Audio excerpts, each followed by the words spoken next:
ಅಖಿಲ ಭಾರತ ವೀರಶೈವ ಮಹಾಸಭಾ ರಾಷ್ಟ್ರೀಯ ಅಧ್ಯಕ್ಷ ಮತ್ತು ದಾವಣಗೆರೆ ದಕ್ಷಿಣ ಕ್ಷೇತ್ರದ ಕಾಂಗ್ರೆಸ್ ಶಾಸಕ ಶಾಮನೂರು ಶಿವಶಂಕರಪ್ಪ ಅವರು ಬೆಂಗಳೂರಿನ ಮಣಿಪಾಲ ಆಸ್ಪತ್ರೆಯಲ್ಲಿ ಚಿಕಿತ್ಸೆ ಪಡೆದ ನಂತರ ಚೇತರಿಸಿಕೊಳ್ಳುತ್ತಿದ್ದಾರೆ.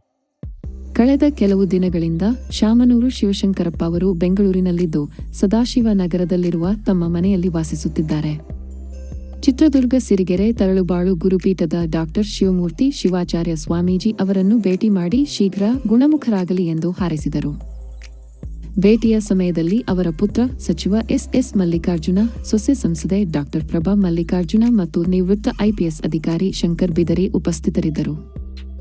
ನಿಮ್ಮೆಲ್ಲರ ಹಾರೈಕೆಯಿಂದ ನಾನು ಆರೋಗ್ಯವಾಗಿದ್ದೇನೆ ಎಂದು ಶಾಮನೂರು ಶಿವಶಂಕರಪ್ಪ ಅವರು ಕೃತಜ್ಞತೆ ಸಲ್ಲಿಸಿದರು.